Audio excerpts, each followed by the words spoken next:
acerca de lo que es una fe muerta y acerca de lo que es una fe viva. Pastor, ¿pero existe tal cosa como una fe muerta? Vamos a Santiago, capítulo número 2. Santiago, capítulo 2, verso 14 y 16.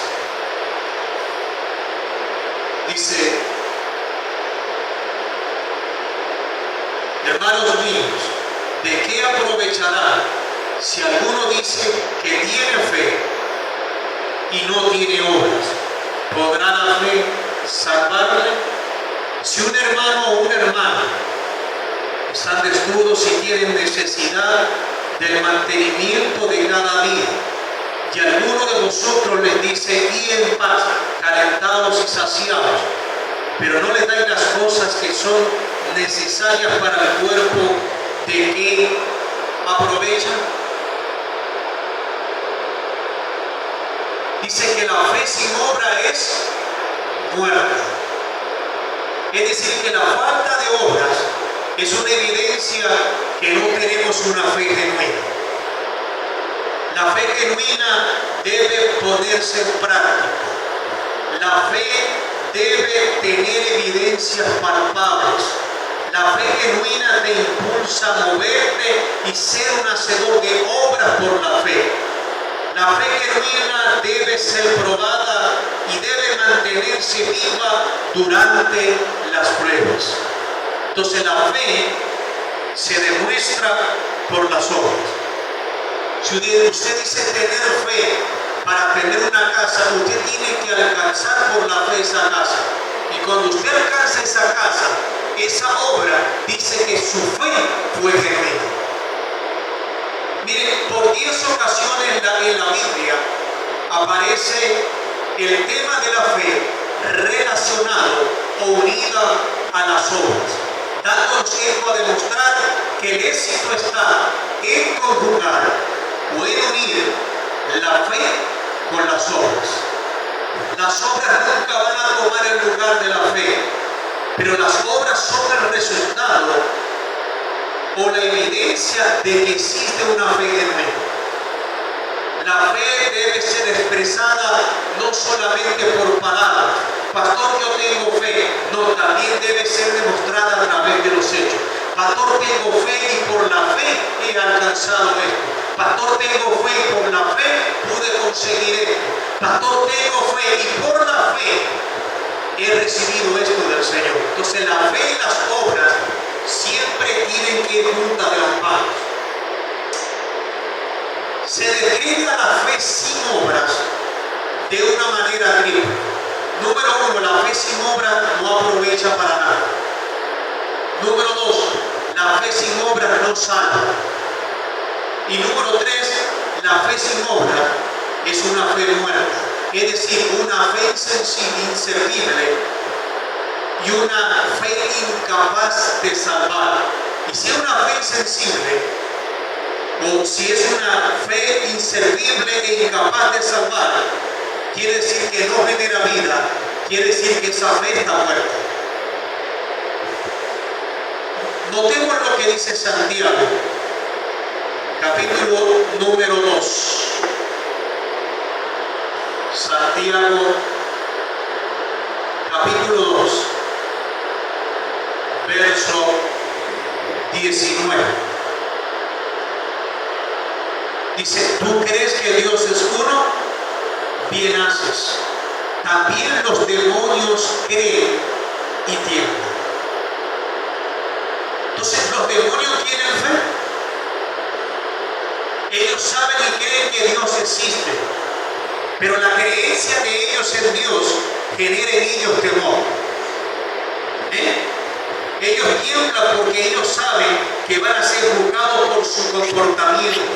Los demonios van a ser juzgados por sus malas obras. Y esto se contrasta con la fe que tuvo Abraham.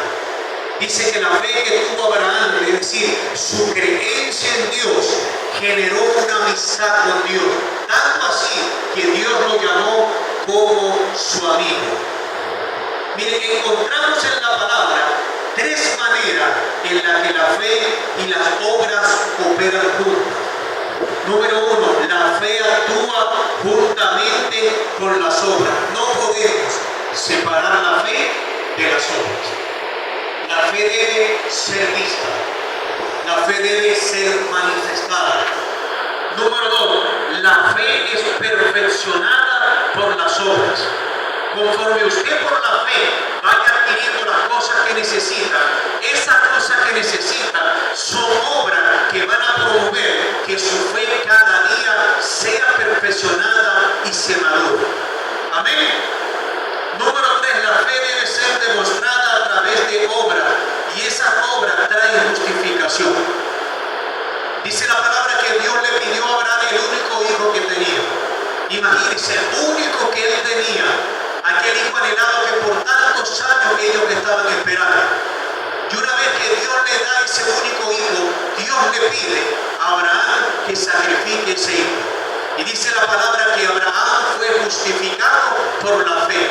¿En qué momento? En el momento en que él lleva al hijo o a su hijo al monte Moriah. Y dice que cuando fueron a sacrificarlo, que sacó el cuchillo para quitarle la vida, en ese momento dice que un ángel se le apareció y le dijo a Abraham que se detuviera.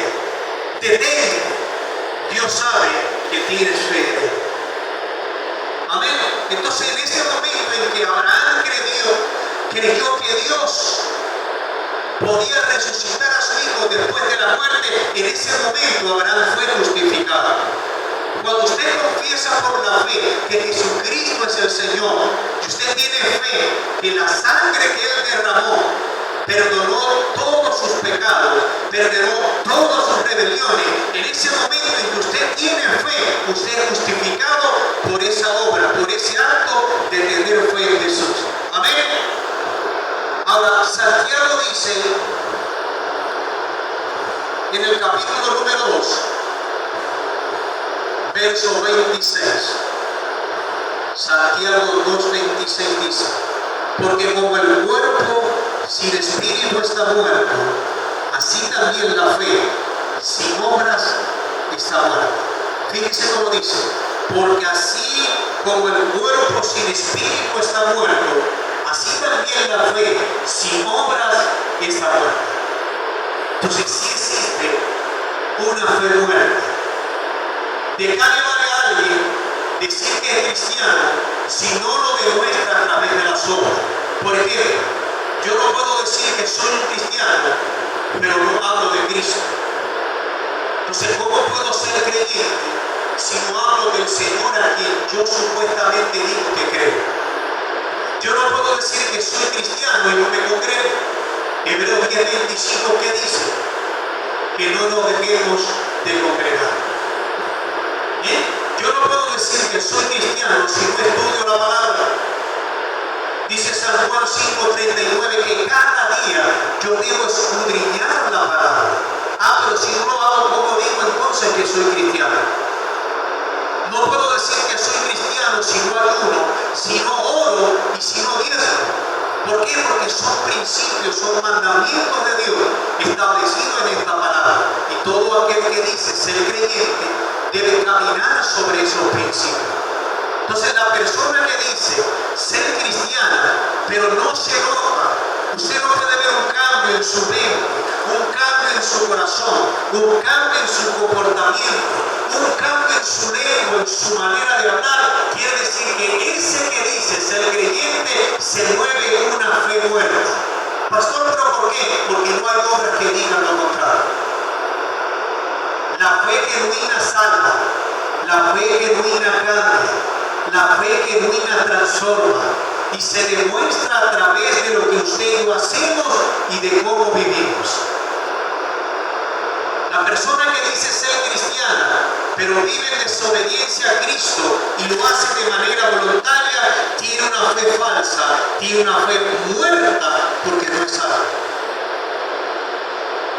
Muchos dicen ser cristianos, pero la manera en que viven y la manera en cómo se comportan refleja lo contrario.